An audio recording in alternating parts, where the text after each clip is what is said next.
Assalamualaikum warahmatullahi wabarakatuh.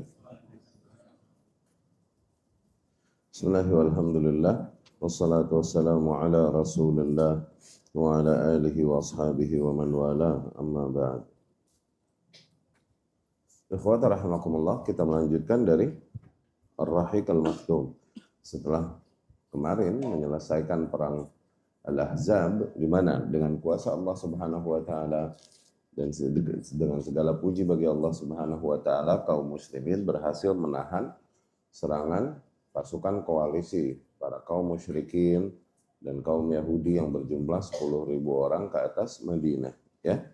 Sehingga akhirnya pasukan kaum musyrikin pun pergi meninggalkan tempat mereka dan kembali ke negeri mereka, Mekah, pada saat itu tanpa membawa kemenangan dan hasil apapun, yang ada justru membawa kerugian, ya. Setelah kita ceritakan juga pengkhianatan Bani Quraidah yang memiliki perjanjian damai dengan kaum muslimin pada dasarnya, ya, memiliki perjanjian damai dengan kaum muslimin, namun berdasarkan hasutan yang ada dari Huyai bin Akhtab, akhirnya Bani Quraidah pun ikut memerangi kaum muslimin, ikut berkontribusi memerangi kaum muslimin dan melanggar perjanjian damai mereka dengan kaum muslimin, ya. Mereka mempersiapkan seluruh kekuatan yang bisa mereka persiapkan untuk membantu para pasukan koalisi untuk menghabisi kaum muslimin.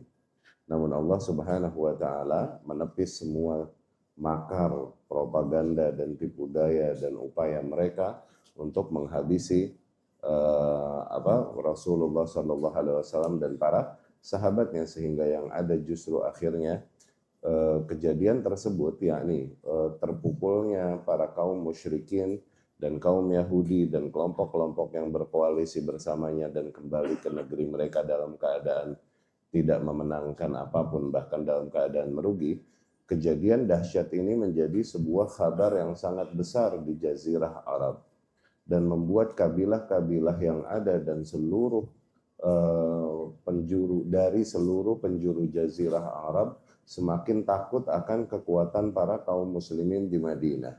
Dikarenakan tak ada lagi kaum yang dapat mengumpulkan kesatuan dan koalisi pasukan sampai sejumlah 10.000 orang demikian, tak ada lagi, ya, kecuali yang digerakkan oleh gerakan kaum musyrikin Makkah ini. Mereka saja yang sejumlah demikian besar dapat dikumpulkan tidak dapat membobol pertahanan kaum muslimin di markas mereka di Madinah, apalah lagi jumlah-jumlah yang lebih kecil, ya, yang mungkin dapat diusahakan oleh kabilah-kabilah lain, tidak dapat mereka mengumpulkan jumlah sebesar itu. Nah, kejadian ini akhirnya mengembalikan nama besar kaum muslimin, semakin mengembalikan nama besar para pasukan kaum muslimin, dan semakin dengan itu Allah Subhanahu wa taala sebarkan rasa takut dan gentar di hati para musuh-musuh kaum muslimin, musuh-musuh dakwah Allah dan Rasulnya Sallallahu Alaihi Wasallam, ya. Sehingga setelah beres peperangan tersebut, Rasul Sallallahu Alaihi Wasallam pun yang memahami peta dan perjalanan dan kemudian bisa memperhitungkan efek panjang dari kejadian tersebut, beliau Sallallahu Alaihi Wasallam berkata, al-an narzuhum, sekarang baru giliran kita yang memerangi mereka, yakni memerangi para kabilah-kabilah yang memerangi selama ini, memerangi dakwah Allah dan Rasulnya Sallallahu Alaihi Wasallam, memerangi para kaum muslimin. Selama ini kaum muslimin hanya terus berada dalam posisi defense, posisi bertahan dari serangan-serangan musuh-musuh yang ada. Tapi setelah kejadian itu berubahlah peta peperangan dan kekuatan di Jazirah Arab, sehingga kaum muslimin yang mulai akan bergerak menyikat mereka, gitu, menghajar dan menghabisi para musuh-musuh yang mencoba mengganggu dakwah Allah dan Rasulnya Sallallahu Alaihi Wasallam. Tentunya di antara kabilah yang awal diberikan perhatian oleh kaum muslimin untuk segera disikat, dihajar adalah Quraidah, Bani Quraidah, dikarenakan pengkhianatan mereka terhadap para kaum muslimin dan keberadaan mereka yang begitu dekat dengan punggung kaum muslimin, begitu dekat dengan Madinah, ya. Maksudnya tidak, di mana keadaan dan posisinya kabilah Bani Quraidah ini tidak terlalu jauh dari Madinah. Okay? Dan kemudian memang kekurangan ajaran dan pengkhianatan besar yang luar biasa yang mereka lakukan kepada para kaum muslimin, kepada Rasulullah Shallallahu Alaihi Wasallam. Ya, akhirnya Rasul pun sendiri Shallallahu Alaihi Wasallam bahkan ditegur, kemarin kita ceritakan ketika Rasul Shallallahu Alaihi Wasallam kembali dari perang Ahzab, yakni kembali ke rumah mereka masing-masing di Madinah setelah Rasul bersih, mandi dan lain-lain, kemudian ditegur oleh para malaikat, disampaikan teguran oleh malaikat bahwasanya bahkan para malaikat pun belum melepas baju perang mereka. Ya. Maksudnya apa? Diperintahkan Rasul untuk langsung berangkat dan mengarahkan kaum muslimin untuk bersegera menuju Bani Quraidah setelah seluruh keletihan yang mereka dapatkan dari perang Ahzab. Jangan pakai jeda, gitu. Akhirnya tentunya berangkatlah kaum muslimin. Rasulullah Shallallahu Alaihi Wasallam mengarahkan kaum muslimin untuk bergerak dan berangkat menuju Bani Quraidah dan memberikan panji kepemimpinan pasukan kepada Ali ibnu Abi Thalib radhiyallahu anhu. Kemarin kita ceritakan sampai situ kira-kira, ya. Dan kemudian kaum muslimin pun mengepung Bani Quraidah, mengepung, benteng Bani Quraidah pada saat itu. Dan kemarin kita ceritakan juga di mana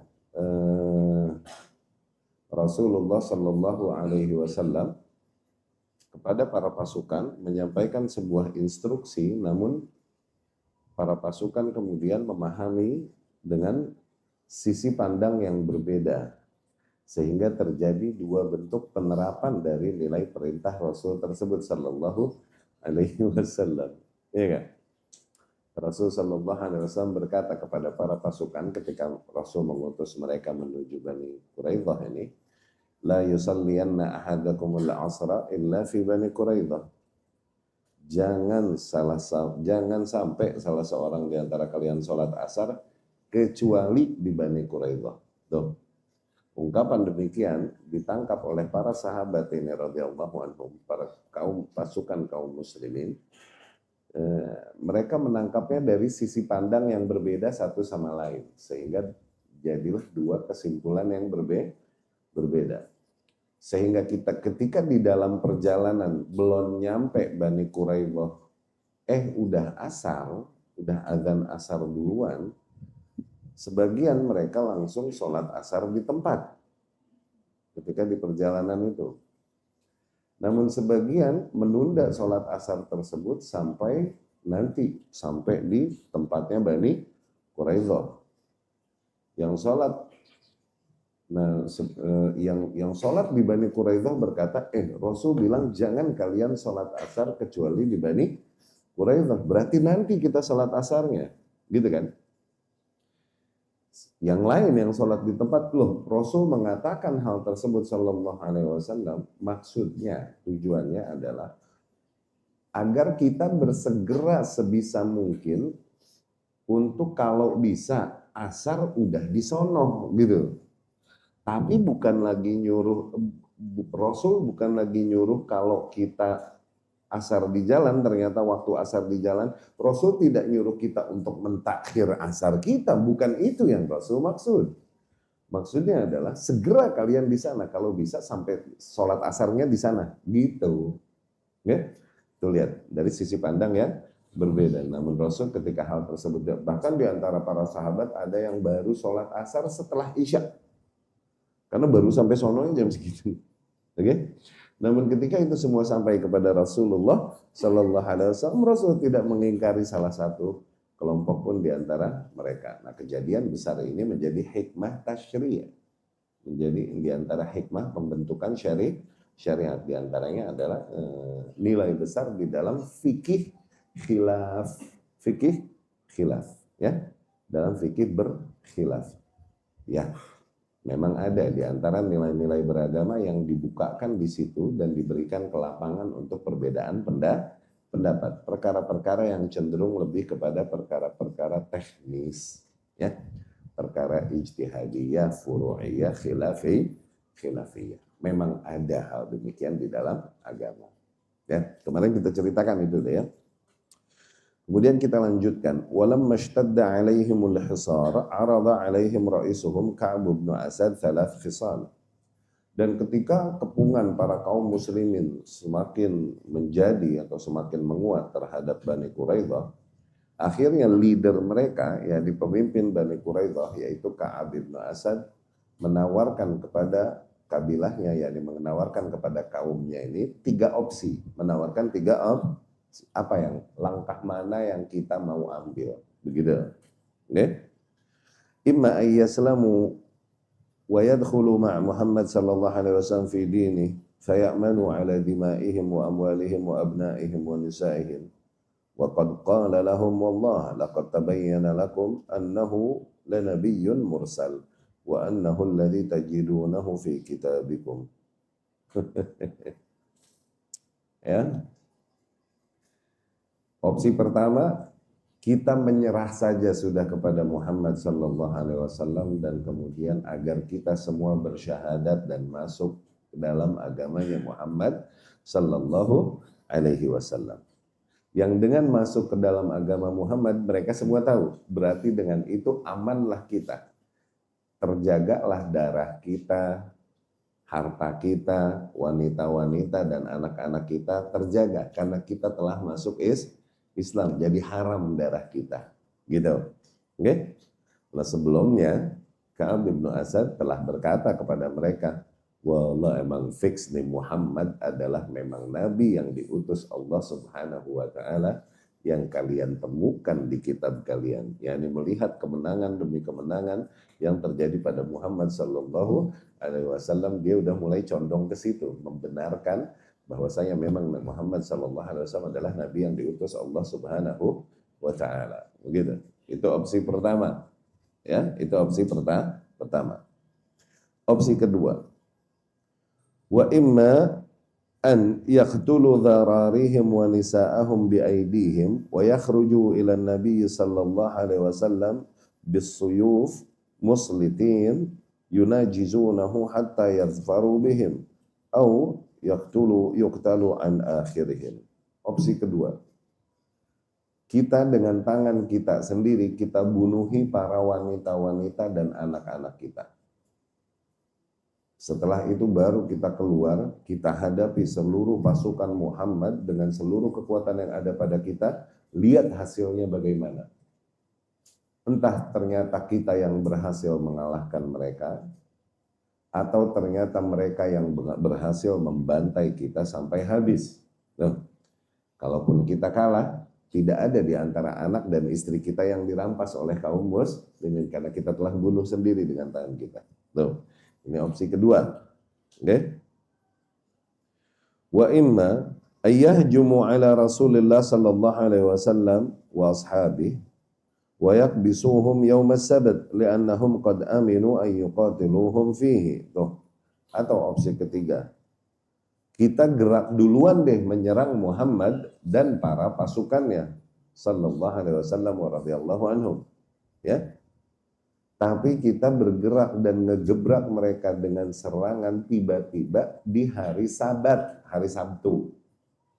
Karena apa? Karena kita tahu Muhammad memberikan kita janji keamanan di hari Sabtu. Dia menghormati hari sakral pada kita. Kita nggak boleh perang hari Sabtu. Tahunya kita ngangkat pedang dan nyerang dia di hari Sabtu sehingga dia berada dan pasukan, yakni Muhammad dan pasukannya berada dalam kondisi nggak siaga untuk, yakni nggak nyangka mereka mendapatkan serangan dari kaum Yahudi di hari Sabtu yang harusnya mereka nggak boleh berperang di situ. Gitu. Okay. Bi'annahum qad aminu ayyuqatiluhum fi. Kaum muslim ini udah benar-benar merasa yakin dan aman bahwasanya kaum Yahudi nggak mungkin memerangi mereka di hari Sabtu, katanya begitu. Nah, kita serang di hari itu tuh, di hari yang pasti mereka lagi tidak waspada akan serangan kita. Gitu. Itu opsi yang ketiga. Fa'abaw an yujibuhu ila wahidah min hadhihi al-khisal ats-tsalath. Wa hina idzin qala sayyiduhum Ka'b bin Asad fi zi'ajin wa ghadab ma bat rajulun minkum mundu waladathu ummuh lailah wahidah min ad-dahri haziman. Tuh. Namun para kaumnya pada saat itu sama sekali tidak mau mengikuti arahan yang diberikan oleh Ka'ab bin Asad. Nggak mau milih salah satu opsi dari opsi-opsi yang diberikan oleh Ka'ab bin Asad sama sekali. Oke? Akhirnya Ka'ab pun dalam keadaan marah dan jengkel, dia berkata kepada kaumnya, sungguh tidaklah seorang pun di antara kalian sejak dilahirkan oleh ibunya pernah mengambil sikap yang benar-benar tegas dan berani sama sekali di dalam hidupnya. Ya, dia kesal sama kaumnya karena semua opsi-opsi ini adalah opsi-opsi yang tidak nyaman untuk mereka dan perlu kekuatan hati dan keberanian untuk mengambilnya. Ya. Walam yabqa liquraidah ba'da rad hadhihi al-khisal ats-tsalath ila an yanzilu ala hukmi Rasulillah sallallahu alaihi wasallam. Jadi kalau tiga opsi itu tidak mereka mau ambil, berarti cuma ada satu pilihan di hadapan para Bani Quraidah pada saat itu, yaitu apa? Untuk menyerah saja sudah kepada Rasulullah Sallallahu Alaihi Wasallam apapun yang terjadi, ya, menyerah kepada Rasulullah dan menerima apapun yang Rasul hukumkan ke atas mereka nanti, gitu. Lakinnahum arada an yattasilu bi ba'd hulafaihim minal muslimin la'allahum yata'arrafun madza sayahillu bihim idza nazalu ala hukmihi fab'athu ila Rasulillah sallallahu alaihi wasallam an irsil ilaihi Aba Lubabah nastashiruh wa kana halifan lahum wa kanat amwaluhu wa waladuhu fi mantiqatihim. Namun sebelum hal tersebut mereka lakukan, mereka juga mau dapat sedikit bocoran lah tentang apa sih yang akan terjadi kalau kita memilih opsi untuk menyerah saja kepada Rasulullah Sallallahu Alaihi Wasallam dan para pasukannya. Apa sih yang akan terjadi kepada kita? Gitu. Mereka mau tahu dulu. Okay? Akhirnya mereka mengutus surat untuk agar diutus kepada mereka seseorang yang merupakan dulu masih orang yang loyal pada mereka, loyalis mereka dari golongan kaum muslimin. Yakni masih memiliki kedekatan dan ikatan emosional dengan mereka, yaitu Abu Lubabah radhiyallahu anhu. Abu Lubabah ini dulunya dia punya tanah dan keluarga dan anak-anaknya tinggalnya di Bani Quraidah, di antara para Bani Quraidah, sehingga masih memiliki ikatan emosional dengan Bani Quraidah. Namun Abu Lubabah udah masuk Islam, ya, menjadi kaum muslimin dan berada di barisan kaum muslimin. Nah, akhirnya mereka pengen tahu bocoran apa sih yang terjadi sama kita kalau kita nyerah sama Rasulullah Sallallahu Alaihi Wasallam. Mereka minta kepada pasukan kaum muslimin untuk mengutus kepada mereka Abu Lubabah sehingga mereka bisa nastashir, yani yastashirun, mereka bisa minta arahan lah, oke, musyawarah sama Abu Lubabah. Falamma ra'awhu qama ilaihi ar-rijal wa jahhash an-nisa was-sibyan yabquna fi wajhi. Dan ketika Abu Lubabah pun mendatangi mereka dan menemui Bani Quraidah, langsunglah para lelaki-lelaki Bani Quraidah berdiri menghampirinya dan para wanita pun menghampirinya dalam keadaan tangisan-tangisan yang begitu menyayat hati. Demikian pun para anak-anak yang berada dalam keadaan ketakutan dan panik menghampirinya. Nah, fenomena ini menekan Abu Lubabah, gitu, kesian, gitu kan? Karena masih ada ikatan emosional pada mereka nih, gitu. Farakalahum, di situ Abu Lubabah kena lah mentalnya. Dia merasa kasihan kepada mereka ini, ya. Waqalu, akhirnya mereka berkata, ya Abu Lubabah, atara an nanzil ala hukmi Muhammad? Bagaimana menurutmu wahai Abu Lubabah? Apakah tepat kalau kita nanti menyerah saja kepada hukumnya Muhammad Sallallahu Alaihi Wasallam? Yani kita menyerah saja dan membiarkan Muhammad menghukumi kita, kira-kira nanti gimana? Tepat nggak menurutmu? Begitu. Oke? Qal na'am. Dia pun berkata na'am. Iya. Kata Abu Lubabah, iya. Wa asyara biyadihi ila halaqih. Iya. Sambil menunjukkan begini. Maksudnya apa? Ente kalau nyerah, mati ente udah pada. Begitu. Oke? Ente kalau nyerah, mati ente pada, begitu maksudnya. Okay? Nah, innahu dzabah, maksudnya apa? Disembelih kalian kalau nyata. Begitu. Okay? Tsumma alima min fawrih annahu khana Allah wa rasulah. Dan abis melakukan hal tersebut, Abu Lubabah baru nyadar bahwa aduh, aku mengkhianati Allah dan Rasulnya Sallallahu Alaihi Wasallam karena ya ini membocorkan siasat dan kabar yang ada di antara para kaum muslimin. Dia dengan itu menyadari bahwa dengan memberikan kabar dan isyarat tersebut berarti dia telah mengkhianati Allah dan Rasulnya Sallallahu Alaihi Wasallam. Langsung dia menyesal luar biasa. Famadha ala wajhi, langsung dia pergi saat itu juga dari tempat itu. Karena apa? Dia melakukan hal tersebut kenapa? Tadi ada tekanan sosial dan tekanan emosional tadi. Satu sisi orang tekanan sosial, orang-orang yang menangis memohon padanya, oke? Dan kemudian mohon apa solusi lah agar mereka terselamatkan nyawanya, istri-istrinya, anaknya, para wanita dan anak-anak yang menangis di hadapannya. Ini tekanan emosional dan tekanan sosial yang dia hadapi. Ini suka sekali seringkali seseorang yang telah mengetahui hak jadi lemah dari hak tersebut karena menghadapi social pressure. Social pressure. Kalau dia mengambil yang hak ini dan berjalan terus di atas konsep hak ini, dia akan berbenturan dengan lingkungan yang sosial yang ada di sekitarnya. Ini yang bikin orang seringkali lemah dari hak tersebut. Betul. Dan itu fitrah pada manusia seringkali. Ya. Namun Abu Lubabah langsung menyadari kekeliruan tersebut. Harusnya dia mengatakan, harusnya dia mengarahkan mereka untuk ya kepada yang terbaik dan paling ideal di mata Allah dan Rasulnya Sallallahu Alaihi Wasallam. Sudah berislam saja kalian. Kalian ini udah tahu bahwasanya Muhammad Sallallahu Alaihi Wasallam Nabi yang hak dan lain-lain. Gimana kayak gitu?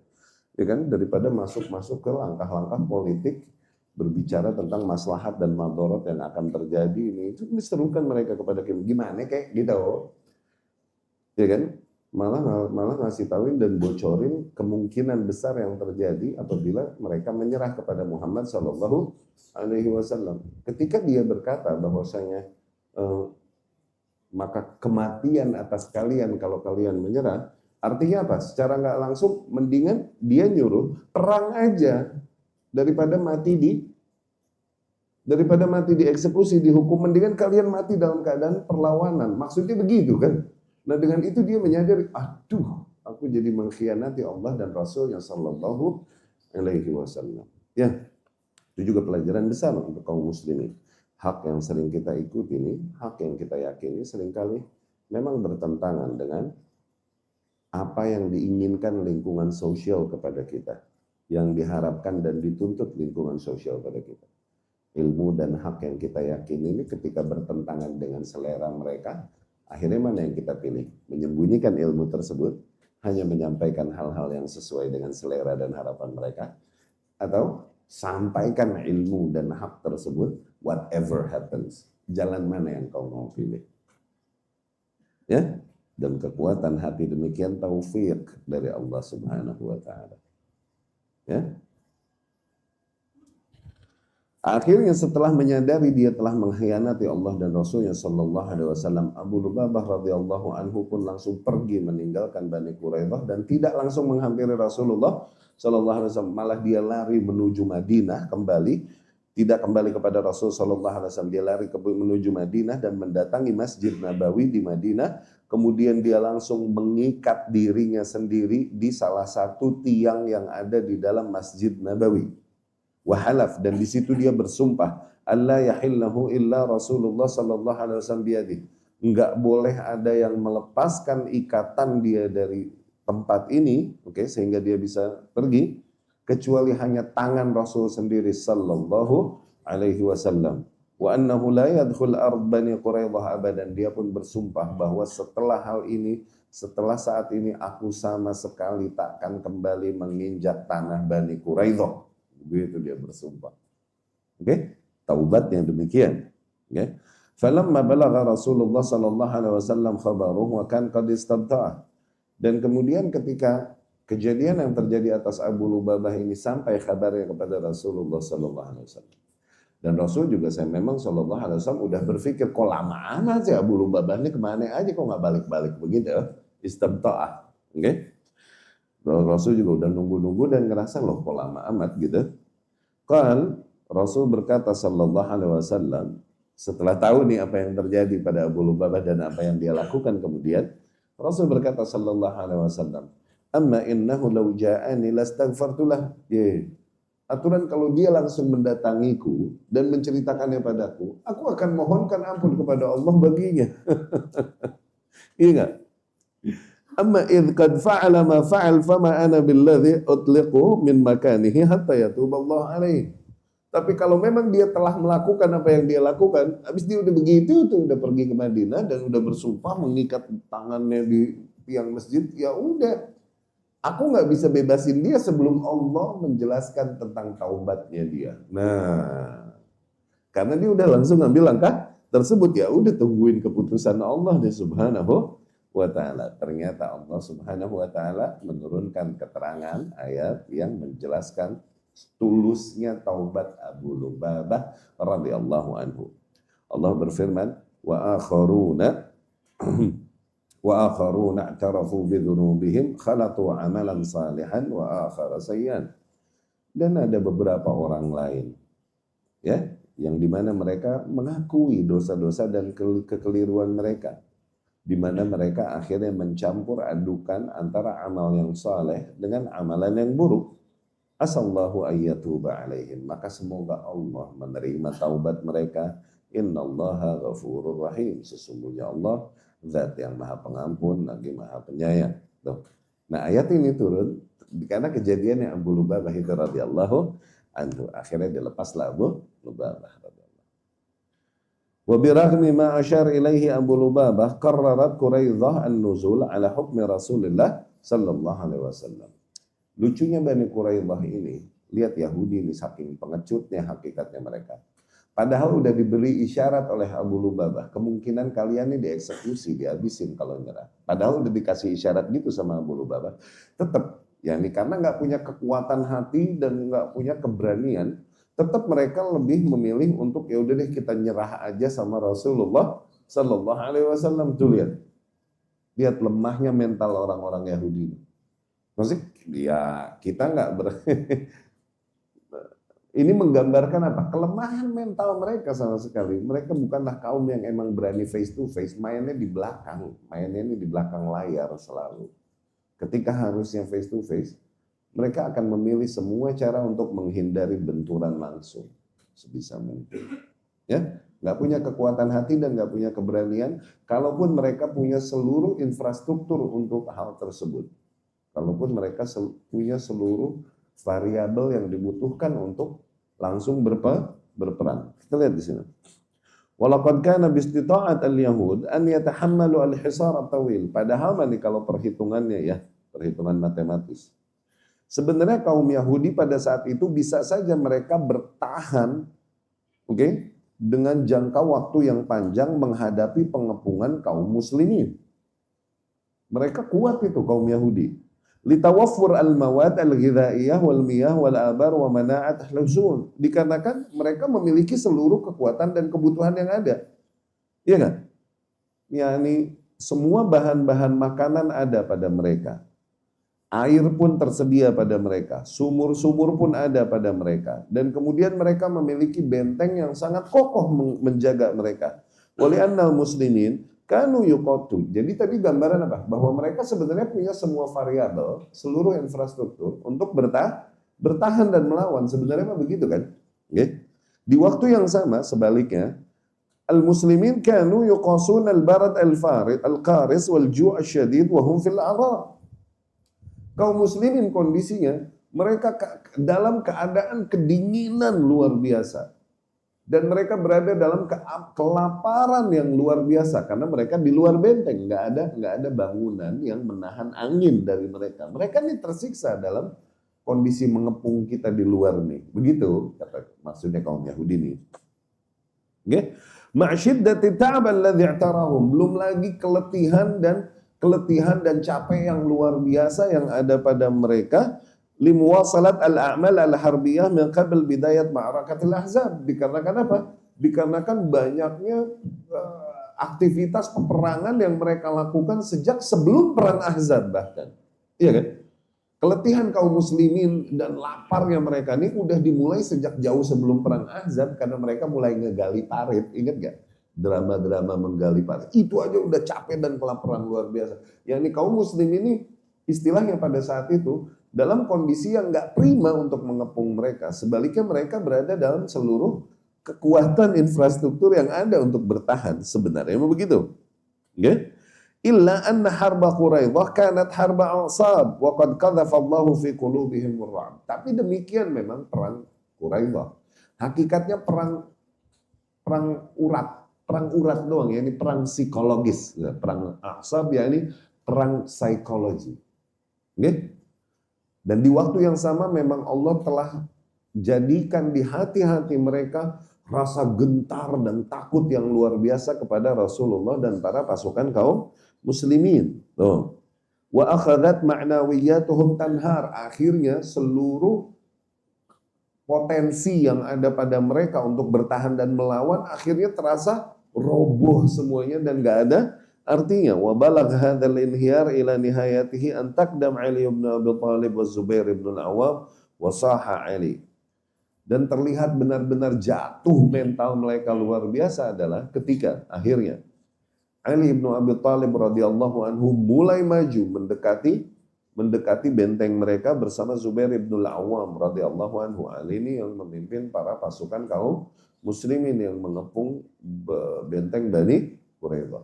Wasaha Ali. Ali pun berteriak dengan suara yakni menyerukan kepada para pasukan kaum muslimin. Ya katibatal iman, dengan teriakan yang akhirnya terdengar juga oleh para Bani Quraidah di dalam benteng. Ali berteriak yang sebagaimana pidato-pidato pemimpin pasukan sebelum memulai peperangan. Ya katibatal iman, wahai para pasukan keimanan. Wallahi la adzuqanna ma dzaqa Hamzah aw la aftahanna hisnahu. Demi Allah, aku akan merasakan apa yang telah dirasakan oleh Hamzah, yakni Ibnu Abdul Muttalib radhiyallahu anhu, atau aku akan dobrak benteng mereka. Kata Ali gitu. Yani Ali benar-benar ambisius dan bertekad untuk menghabisi dan menggempur benteng mereka sampai habis, sampai terbuka, atau dia mati dalam usahanya sebagaimana matinya Hamzah Ibnu Abdul Muttalib radhiyallahu anhu di perang Uhud. Disikat dilempar tomat sama Wahsy. Ya. Wah, mendengar ambisi yang sedemikian besar dari pemimpin pasukan kaum muslimin ini untuk menaklukkan dan menggempur mereka, para Bani Quraidah pun langsung hina idzin badaru ilan nuzul ala hukmi Rasulillah sallallahu alaihi wasallam.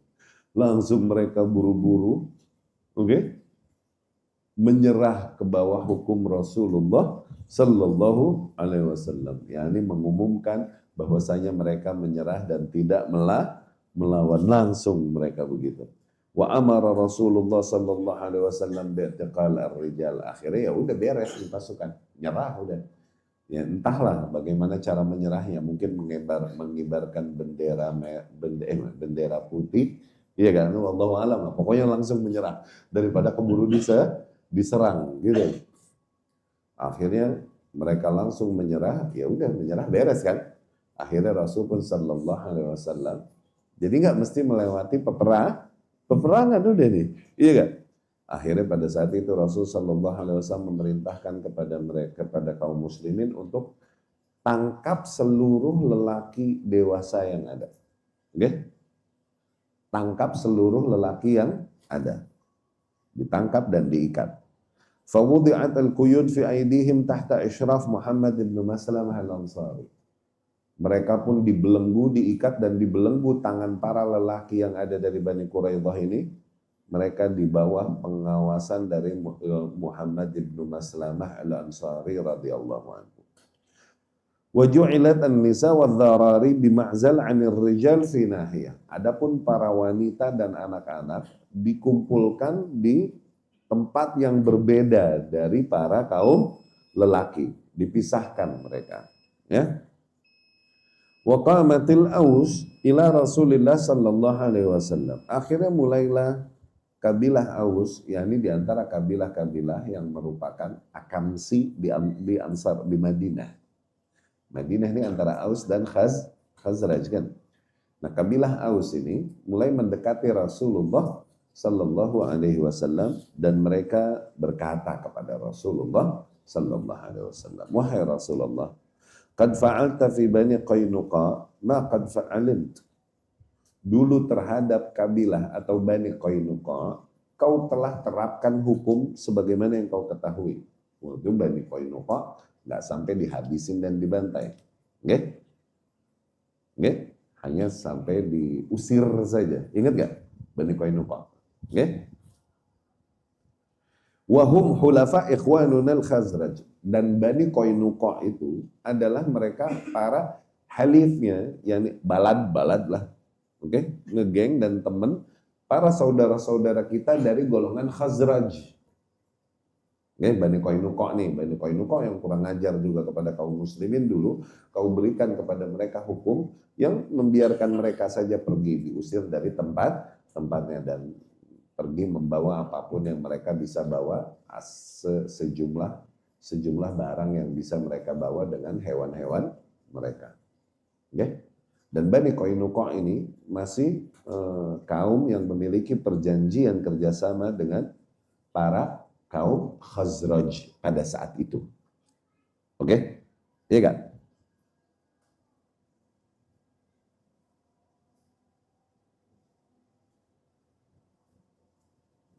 Sorry. Bani Qainuqa ini adalah kaum yang memiliki perjanjian loyalitas dan kerjasama bersama para orang-orang dari kabilah Khazraj. Oke? Wahaula mawalina, adapun mereka nih, yakni sekarang Bani Quraidah yang ada ini adalah para mawali kita, yakni orang-orang, mereka adalah kaum yang memiliki perjanjian dengan kita dulunya, dengan kabilah Aus, Mereka orang-orang yang memiliki perjanjian dan loyalitas lah bersama kita nih para saudara-saudara dari golongan Aus, kabilah Aus. Fa'ahsin fihim, maka ya Rasulullah mohon berihsanlah kepada mereka, kasihani mereka, gitu, ya. Maknanya apa? Tentukan hukum yang mengasihani mereka, begitu. Paham ya? Jadi kan Aus dan Khazraj, oke? Khazraj dulu ngegengnya sama Bani Qainuqa dari golongan Yahudi. Nah, Bani Qainuqa dihukum oleh Rasulullah SAW. Hukum Rasul ke atas mereka tidak dihabisin kan. Minimal cuman akhirnya diusir saja dari tempatnya, dari Madinah. Oke? Iya gak? Nah, sekarang Aus, ya, ini kan Khazraj. Ngegengnya sama Bani Qainuqa. Dulu Bani Qainuqa diberikan hukum yang rahmat lah oleh Rasul kepada mereka. Setelah apa yang mereka lakukan. Nah sekarang Aus ini kan ngegengnya dia sama Bani Quraidah ini.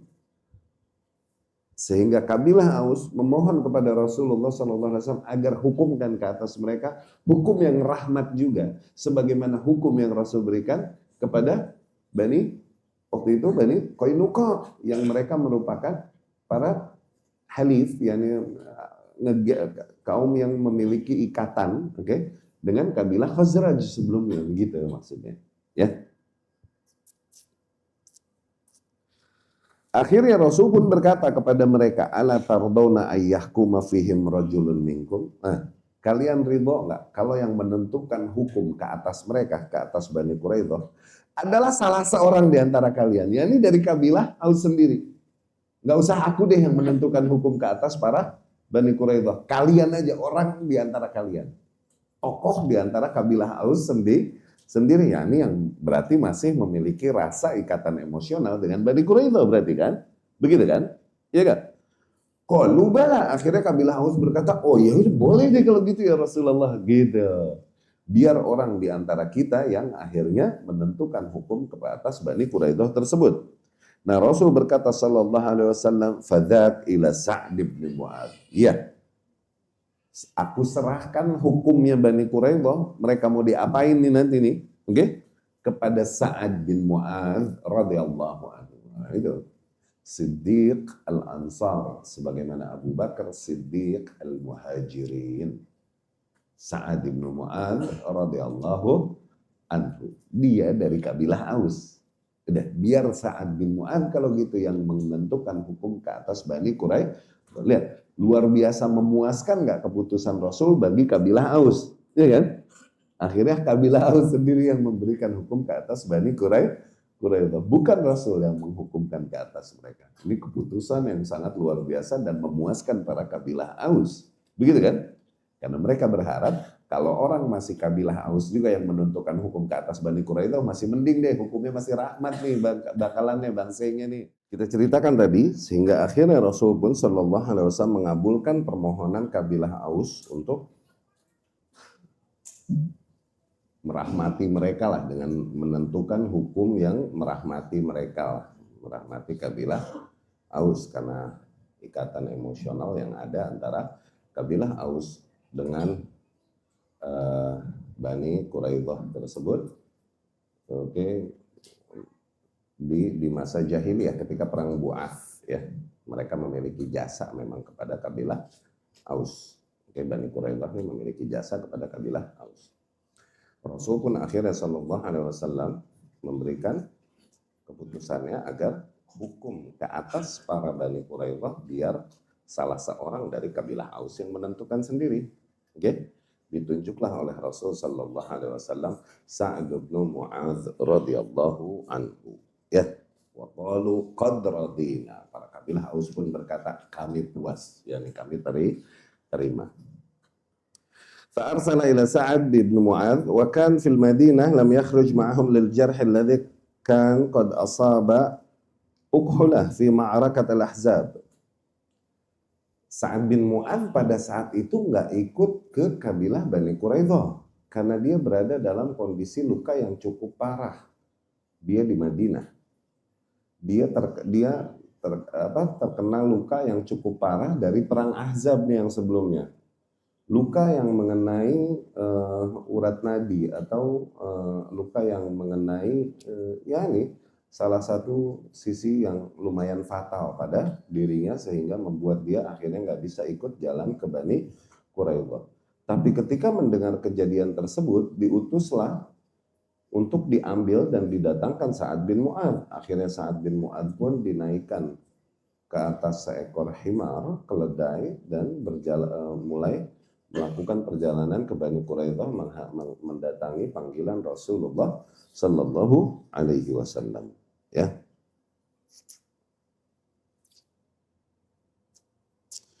Wajah ila Rasulullah Sallallahu Alaihi Wasallam faja'alu yaqulun wa hum fi kanafaihi ya Sa'ad ajmil fi mawalik fa'ahsin fihim fa inna Rasulullah Sallallahu Alaihi Wasallam qad hakamak lituhsina fihim wa huwa sakit la yarji' ilaihim syai'an. Akhirnya ketika Sa'ad sampai kepada para pasukan kaum muslimin untuk menghadap Rasulullah Sallallahu Alaihi Wasallam, kabilah Aus ini langsung mengepungnya dan langsung berada di sekelilingnya. Wahai Sa'ad, ahsin fihim, berbuat ihsanlah kepada para Bani Quraidah. Sesungguhnya Rasulullah Sallallahu Alaihi Wasallam telah memberikan kepadamu kuasa untuk menghukumkan mereka. Maka kasihanilah mereka, wahai Sa'ad. Gitu? Nah, tayyib, Anda mau gambarkan pada kalian tekanan yang dihadapi Sa'ad sama nggak dengan tekanan yang dihadapi Abu Lubabah? Paham ya? Dia mendapatkan tekanan ini, social pressure ini, okay? Tekanan dari lingkungan sosialnya.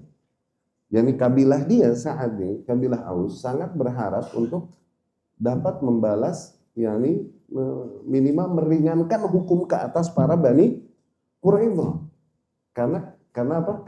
Karena cerita masa lalu nih. Ya, demikian memang bangsa Arab adalah kaum yang sebisa mungkin menjaga jasa dan menjaga nama baik. Terlepas dari kesyirikan yang ada pada mereka, memang itu besar pada mereka.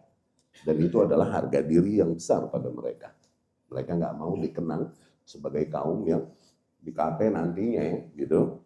Kaum yang nggak mau nolong sahabatnya, nggak mau menjaga tetangganya, nggak mau menepati janjinya, mengkhilafi omongannya. Itu aib besar buat mereka. Demikian bangsa Arab yang memang di sana pada masa itu terlepas dari kesyirikan yang ada pada mereka. Dapat ya? Oke? Tapi Sa'ad pun dalam tekanan para kabilah Aus ini, wahai Sa'ad, ahsin fihim, kesianin mereka wahai Sa'ad, kesianin mereka. Gitu kan? Rasul telah memberikan kuasa nih padamu untuk menghukumi mereka nih, gitu. Kasihani mereka wahai Sa'ad. Begitu kan? Sa'ad pun terus diam, enggak sedikit pun menjawab perkataan mereka. Oke, enggak sedikit pun menjawab dan merespon permohonan-permohonan mereka kepadanya. Oke. Falamma aktsaru alaih, namun ketika semakin mereka menekan Sa'ad terus, ditekan terus Sa'ad dengan permohonan-permohonan mereka ini, kan akhirnya Sa'ad berkata, laqad an li Sa'din alla ta'khudhuhu fillah laumatan la'im. Ya, sungguh telah datang waktunya bagi Sa'ad untuk sama sekali tidak peduli kepada celaan siapapun di antara manusia dalam rangka membela Allah Subhanahu wa Ta'ala. Nggak peduli kepada komentar makhluk apapun dalam rangka membela agama Allah Subhanahu wa Ta'ala. Ini saatnya untukku. Kata Sa'ad begitu malah. Oke? Saat udah ngomong gitu udah bisa ngerasain itu belum nanti jawaban Sa'ad malah kayak gimana? Akhirnya falamma sami'u dzalik, ketika kabilah Aus mendengar jawabannya saat begitu, raja' ba'dhum ilal Madinah fana'a ilaihimul qaum. Akhirnya mereka memilih untuk udah balik deh ke Madinah, udah kelar udah deh gitu. Sampai Madinah langsung mereka menyebarkan berita duka langsung. Berita duka bahwa saya kabilah Bani Quraidah habis sudah nggak ada ampun. Begitu. Karena saat yang dikira akan merahmati mereka memberikan isyarat bangsa jawabannya ngenes nih. Begitu. Dapat gak Anda gambaran kronologinya? Oke? Terus walam mantahad Sa'ad ila Nabi sallallahu alaihi wasallam qala lis-sahabah. Dan ketika Sa'ad menghadap langsung kepada Nabi sallallahu alaihi wasallam pun Sa'ad mulai berkata kepada para sahabat yang ada pada saat itu. Kumu qala lis-sahabah. yakni Nabi berkata kepada para sahabat yang ada, kumu ila sayyidikum. Tuh, tokoh pemuka kalian datang. Kata Rasulullah sallallahu alaihi wasallam.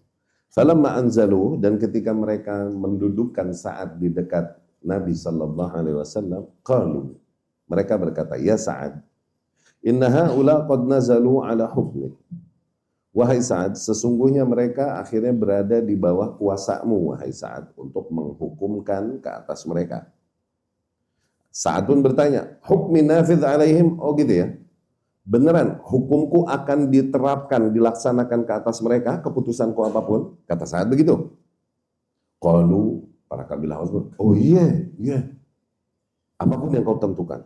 Qal wa 'alal muslimin, berarti hukum ini juga berlaku, kaum muslimin mesti mengikuti ucapanku. Kata Sa'ad begitu. Qalu na'am. Oh iya, ini kuasamu, kau yang harus menentukan, kau yang punya hak untuk menentukan hukum ke atas mereka. Qal wa 'ala man hahuna a'rad biwajhi wa asyar ila nahiyat Rasulillah sallallahu alaihi wasallam ijlalan wa ta'ziman. Hukumku benar-benar berlaku. Kalaupun kepada semua orang yang ada di sini nih, maksudnya kalaupun hukumku ini juga harus dituruti oleh Rasul ya. Nggak enak nih Rasul. Masa aku menghukumi Rasul, menentukan hukum yang Rasul harus taati, nggak enak hati dia. Ngerti nggak?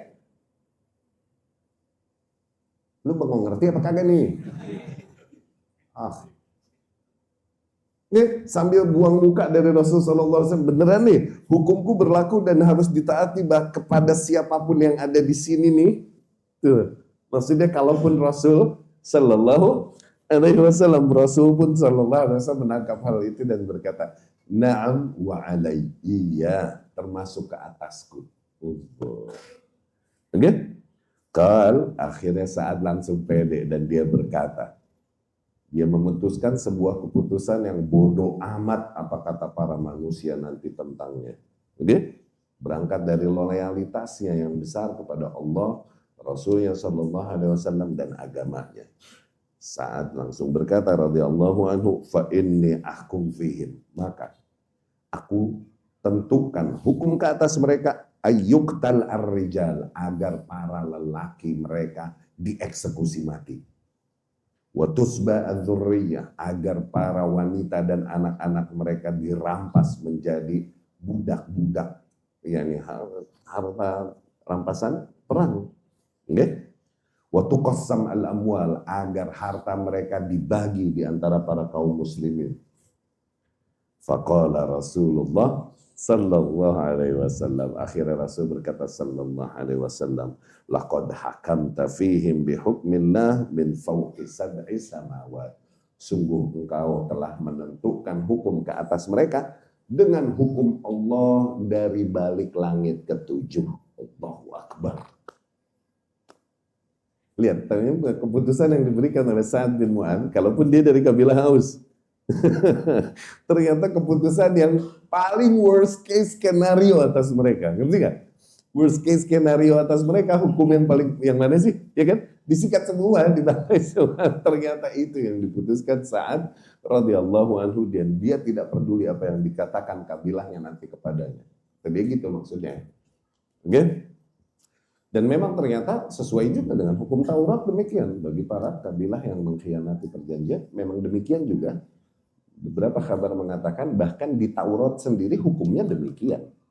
Ya, kepada kelompok yang melakukan error, kesalahan sebagaimana yang dilakukan oleh Bani Quraidah ini. Ya. Wa kana hukmu Sa'ad fi ghayatil 'adl wal insaf. Hakikatnya hukum yang ditentukan saat ini adalah hukum yang benar-benar adil dan paling bijak dalam bentuk paling optimal. Oke? Fa inna Bani Quraidah, karena sesungguhnya Bani Quraidah nih bil idhafah ila martakabu minal ghadar wasyani, terlepas dari selain kesalahan mereka yang udah benar-benar parah, berkhianat parah kepada para kaum muslimin, kanu qad jama'u li ibadat al-muslimin 1500 sayf. Ternyata mereka juga telah mengumpulkan kekuatan untuk membantai kaum muslimin sampai akarnya. Terbukti mereka telah mengumpulkan 1.500 buah pedang. Okay? Wa alfaini minar rimah, dan 2.000 buah tombak. Wa 300 dira' wa 500 turs. Dan kemudian 300 dan 500 tameng perang, baik yang terbuat dari kulit ataupun terbuat dari besi. Wa hajafa wa hasala 'alaiha al-muslimun ba'da fathi diyarihim. Ini semua dibuktikan oleh kaum muslimin setelah kaum muslimin berhasil menaklukkan benteng mereka dan rumah mereka. Seluruh harta yang mereka telah kumpulkan, seluruh kekuatan peperangan ini ke autista. Autista ya? Aulusista. Alusista yang telah mereka kumpulkan ini ternyata memang mereka bermakar untuk menghabisi kaum muslimin sampai ke akarnya. Ya, si alusista tadi. Ini udah terbukti. Memang mereka berencana melakukan hal tersebut. Maka hukum yang ditentukan oleh Sa'ad, ini hukum yang sangat pas dan layak memang untuk mereka. Wa amara Rasulullah sallallahu alaihi wasallam fahubisat Banu Quraidah fi dar bintil Harith imra'ah min Bani Najjar. Akhirnya Rasul pun sallallahu alaihi wasallam mulai mengarahkan perintahnya. Okay? Para lelaki kemudian dikumpulkan dan dipenjara, maksudnya ditahan di rumahnya Harithah. Oke, di rumahnya bintil Harith imra'ah Bani Najjar. Oke.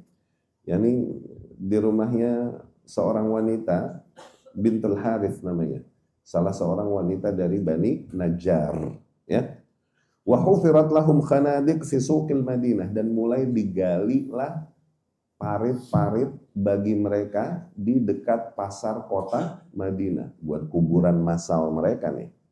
Tsumma umira bihim, mulailah mereka dipanggil, yakni para lelaki Bani Quraidah ini. Faja'ala yadhhab bihim ilal khanadik arsalan. Mulailah dibawa per kloter dari para lelaki Bani Quraidah ini menuju pasar tersebut, yakni menuju parit-parit yang telah digali tersebut. Wa tudrab fi tilkal khanadik a'naqahum. Nah, di parit tersebutlah disikat leher mereka, dipenggal leher mereka satu persatu. Oke? Wa qala man kan ba'd fil habas li ra'isihim Ka'ab ibn Asad.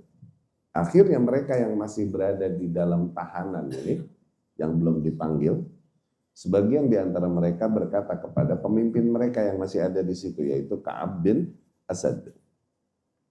Ya. Man tarahu yasna' bina, wahai Ka'ab, apa yang sesungguhnya mereka lakukan pada kita ini? Gitu. Ya. Faqal, Ka'ab pun berkata, "Afi kulli mautin la ta'qilun?" Masih jengkel Ka'ab ke atas mereka nih. Apakah di setiap momen kalian ini benar-benar nggak bekerja sama sekali akal kalian? Oke? Yani apakah waktu kalian keluar rumah, otak kalian ditaruh di toples? Nggak kalian bawa keluar? Oke? Ama tarawna ad-da'i la yunza, wadh-dhahib minkum la yarji. Ente nggak lihat dari tadi, semua orang yang udah dipanggil di antara kita nggak balik lagi kan? Kelar itu. Gitu. Huwa wallah al-qatl, itu dibunuh udah. Begitu. Wa kanu ma baina 600 ila 700 faduribat a'naquhum. Jumlah mereka antara 600-700 orang, satu persatu dipenggalin dan dikubur di pasar di dekat pasar Madinah. Wa hakadha tamma isti'sal afa'i al-ghadar wal khiyanah. Maka demikianlah. Oke? Kelar diberesinnya ular-ular pengkhianat, okay? Dan ular-ular kezoliman tersebut. Alladzin kanu qad naqadu al-mitsaq al-mu'akkad. Kaum yang telah melanggar perjanjian yang sangat berat. Wa awanu al-ahzab ala ibadat al-muslimin fi ahraj sa'a kanu yamurruna biha fi hayatihim. Kaum yang telah memberikan kontribusi besar untuk membantu pasukan koalisi untuk membantai para kaum muslimin di dalam kondisi yang paling genting yang pernah dialami oleh para kaum muslimin di dalam hidup mereka. Yang benar-benar terancam kaum muslimin.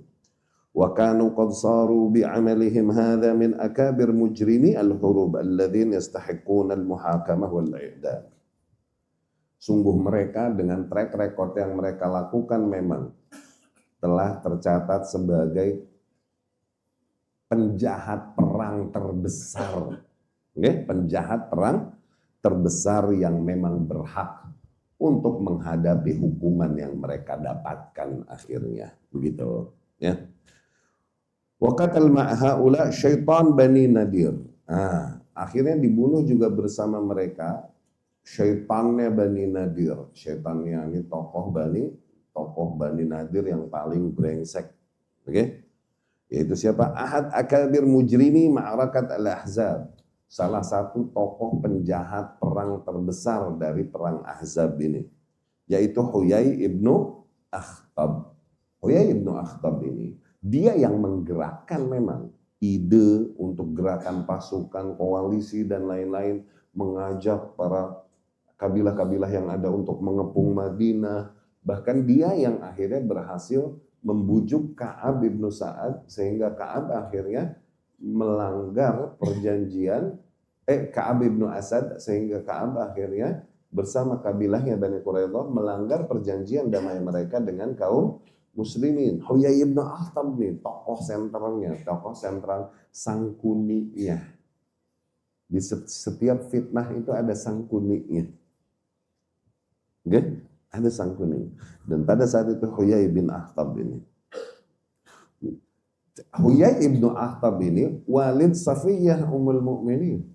Dia adalah bapaknya dari Safiyah radhiyallahu anha. Safiyahnya Ummul Mukminin yang akhirnya nanti diperistri oleh Rasulullah sallallahu alaihi wasallam. yang terkenal dengan kecantikannya, Safiyah. Bahkan Aisyah radhiyallahu anha berkata, ketika aku melihat Safiyah, aku langsung karih tuha, aku langsung sebel padanya. Karena aku tahu yang dilihat para lelaki padanya. Tuh. Yani aku notice, aku sadar yang kayak gini lelaki mesti tuh, gitu. Wah, ini bangsa Rasul mau nih, gitu. Ternyata benar aja dinikahi oleh Rasulullah Sallallahu Alaihi Wasallam. Nanti ada. Oke.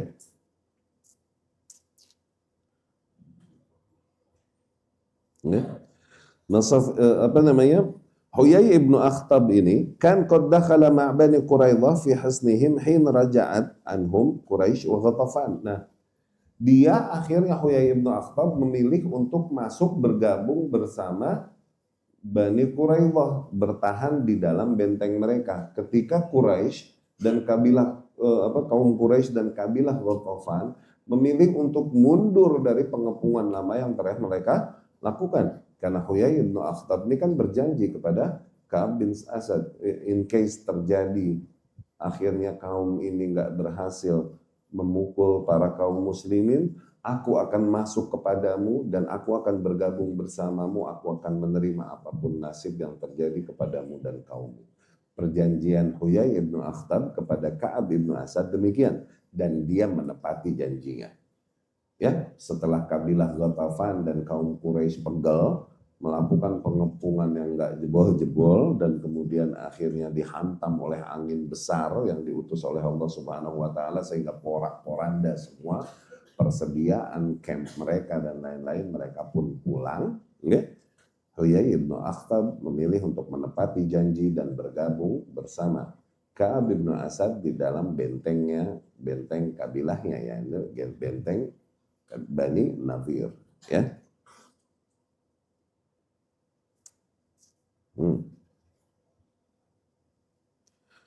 Wafa'an li Ka'ab bin Asad, dia menepati janjinya kepada Ka'ab bin Asad bimakan ahadahu alaihi hina maja yuthiruh 'ala al-ghadar wal khiyanah ayyam ghazwatil ahzab, ya. Falamma ata bihi wa alaihi hullah qad shaqqaha min kulli nahiyah biqadr anmilah li'alla yuslabaha majmu'ah yadahu ila unuqihi bihabl. Dan kemudian akhirnya Huyai bin Akhtab pun ketika mulai gilirannya diambil dan dibawa, dan dia memiliki menggunakan mantel luar lengkap, baju yang lengkap, baju yang lengkap. Tapi ini baju ini juga udah dia robek dan dia bolong-bolongin sebesar kuku di dalam banyak posisi baju tersebut. Tujuannya supaya ini baju akhirnya tidak juga dirampas oleh para kaum muslimin. Tuh lihat. Nggak mau dia sisanya sampai dirampas oleh kaum, dia bolong-bolongin semuanya tuh baju dia. Dibawalah Huyai bin Akhtab menuju Khandaq, mulai gilirannya nih dibawa. Dia datang dalam kondisi kedua tangannya diikat di belakang punduknya, di belakang pundaknya, ya. Majmu'ah yadahu ila unuqih bihabl. Dia pun berkata kepada Rasulullah sallallahu alaihi wasallam, amma wallah ma lumtu nafsi fi mu'adatik walakin man yughalibullah yughlab. Demi Allah, aku sama sekali enggak menyalahkan diriku dalam upayaku selama ini terus memerangimu, wahai Muhammad. Kurang ajar, kan? Yani aku sama sekali tidak menyesali apa yang aku lakukan. Artinya begitu. Tapi memang siapapun yang Allah menangkan akan menang. Ya. Siapapun yang Allah tentukan untuk kalah maka akan kalah. Semakal, kemudian dia berkata, ayyuhan nas, wahai sekalian manusia, la ba'sa bi amrillah. Tidak mengapa menerima keputusan Allah. Kitabun wa qadar. Sungguh ini adalah kitab dan qadar. Yani ini sesuatu yang telah tertulis dan telah ditentukan. Ini yang ngomong Yahudi nih, Jal. Kitabun wa qadar. Ini sesuatu yang telah tertulis dan telah ditentukan. wa malhamah katabahallahu ala bani Israel. Ini adalah peristiwa-peristiwa besar yang memang telah Allah tuliskan untuk terjadi ke atas Bani Israel. Thumma jalas, kemudian dia pun duduk, faduribat unuquh, dan disikat lehernya, dipenggal lehernya. Tuh lihat, karena ahlul kitab meyakini takdir yang telah tertulis. Ini bab takdir juga, by the way, wahai ikhwan, bab takdir ini bab di antara bab-bab usul besar keimanan. Hati-hati milih-milih kata untuk berbicara di bab itu, di range itu, di area itu, ya. Bahkan ahlul kitab meyakini hal ini. Seburuk apapun yang terjadi kepadamu adalah sesuatu yang telah Allah tuliskan. Enggak ada hal lain yang telah menuliskan takdir kecuali keputusan Allah Subhanahu wa taala. Dan takdir telah dituliskan. Sepahit-pahitnya kondisi yang mereka terima, nggak ada cerita nyalahin takdir ini. Nggak ada, ini gimana pun takdir. Udah setelah mereka berusaha sebisa mungkin. Ini takdir yang telah ditentukan ke atas mereka. Sebesar apapun upaya yang mereka lakukan, nggak ada ceritanya manusia bisa menulis takdirnya sendiri, nggak ada. Kalaupun takdir bisa dirubah, iya. Tapi kalaupun terjadi perubahan, maka perubahannya adalah sesuatu yang telah ditakdirkan juga. Apakah maknanya takdir bisa berubah? Artinya kita bisa ngedit takdir sesuai mau kita? Berarti adanya sesuatu yang belum terjadi dan Allah baru tahu setelah terjadi dong. Bisa diterima nggak? Berarti nggak sempurna keilmuan Allah Subhanahu wa taala. Bisa diterima nggak? Iya betul, takdir ada. Di antara nilainya yang bisa dirubah, iya ada. Sebagaimana kabar-kabar yang datang dari Rasulullah SAW. Tapi apakah artinya di tip Lauhul Mahfuz diganti begitu? Enggak demikian. Kalaupun ada terjadi perubahan pada takdir, iya, dengan upaya dan doa manusia, iya terjadi, iya. Tapi perubahan tersebut juga adalah sesuatu yang telah ditakdirkan. Enggak ada yang lolos dari takdir. Wa qutil min nisa'ihim imra'ah wahidah kanat qad tarahat raha ala Khallad ibn Suwaid faqatalathu faqutilat li ajli dzalik. Ada seorang wanita dari Bani Quraidah yang ikut dieksekusi juga pada saat itu. Seorang wanita Bani Quraidah yang pada saat itu ngerjain salah seorang di antara kaum muslimin, yakni Khallad radhiyallahu anhu. Pada saat itu ia melemparkan raha. Raha ini batu besar buat giling gandum, giling apa, iya kan? Dilemparin ke atas, dari atas kepada salah seorang, yakni Khallad ibnu Suwaid radhiyallahu anhu. Dan kejadian itu akhirnya membunuh, dan dari kejadian tersebut terbunuh Khallad ibnu Suwaid radhiyallahu anhu. Nah, ini wanita akhirnya pun dieksekusi karena pembunuhannya terhadap Khallad ibnu Suwaid. Wa kan qad amara Rasulullah sallallahu alaihi wasallam biqatl man ambat wa tarak man lam yambut. Rasul telah memerintahkan untuk membunuh semua yang udah tumbuh. Ambat di sini tumbuh, maknanya tumbuh bulu kemaluan. Maaf, emang demikian ungkapannya. Oke? Maknanya yang udah dewasa, yang udah berbulu. Maksudnya begitu. Dan Rasul membiarkan yang belum berbulu. Oke? Fakana mimman lam yambut. Nah, di antara anak-anak yang pada saat itu yang belum tumbuh bulu, ada Atiyah al-Quradhi faturika hayyan fa aslam. Dia dibiarkan termasuk orang-orang yang hidup, akhirnya kemudian dia masuk Islam, walahu suhbah, dan dia memiliki gelar sahabat. Oke? Wastauhab Thabit ibn Qais Az-Zubair ibn Bata wa ahlahu wa malah. Pada saat itu Thabit ibn Qais radhiyallahu anhu request kepada Rasulullah sallallahu alaihi wasallam, ya Rasulullah, si Zubair ibn Bata itu dari kabilah Bani Quraidah ini, oke? Biarkan untukku aja, berikan untukku, hibahkan kepadaku, yakni biar menjadi budakku aja. Dia dan harta-hartanya dan istrinya biarin ya Rasulullah. Kenapa? Karena pada saat itu memang Thabit ibn Qais mendapatkan jasa yang besar dari Zubair bin Bata ini, dari Zubair bin Bata pada saat perang di antara peperangan-peperangan yang terjadi di masa jahiliyah dulu.